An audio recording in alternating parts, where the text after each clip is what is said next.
seorang prajurit muda yang membelah mantalnya. Dan malam itu, Yesus menampakkan diri memakai setengah mantel pemberian seorang prajurit itu. Pada suatu malam musim dingin yang membekukan, angin menyapu jalanan kota Amiens, Prancis Utara. Orang-orang bergegas pulang menghindari udara beku yang sanggup merenggut nyawa. Tidak ada yang berani berhenti. Tidak ada yang sempat melihat penderitaan orang lain.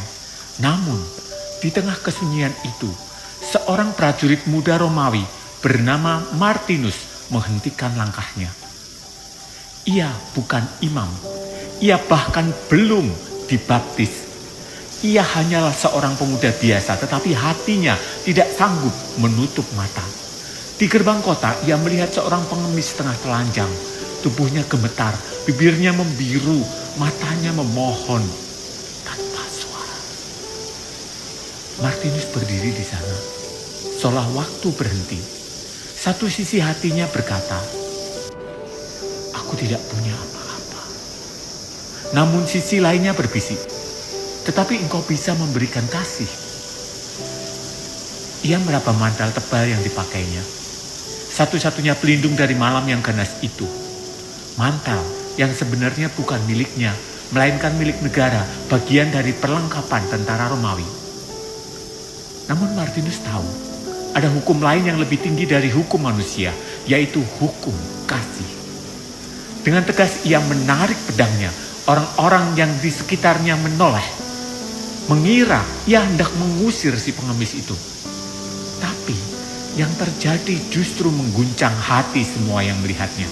Martinus mengangkat pedangnya bukan untuk melukai, tetapi untuk menyayat mantalnya sendiri menjadi dua.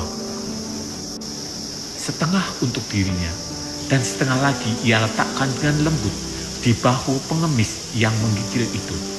Tidak ada khotbah, tidak ada kata-kata, hanya kasih yang berbicara dalam diam. Orang-orang menertawakannya.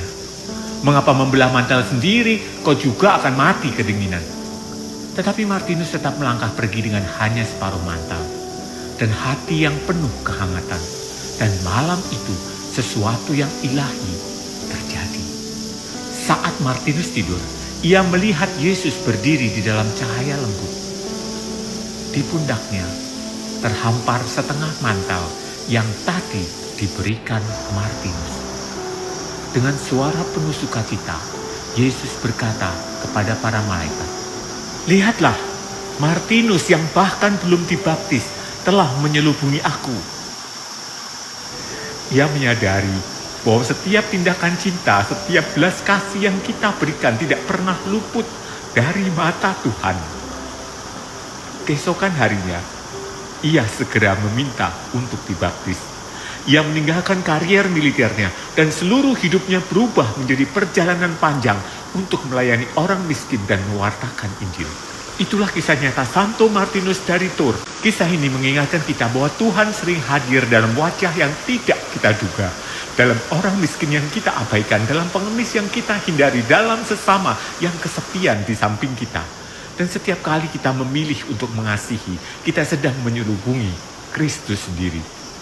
Santo Martinus dari Tours, ajarilah kami untuk peduli, meski hanya dengan setengah mantel.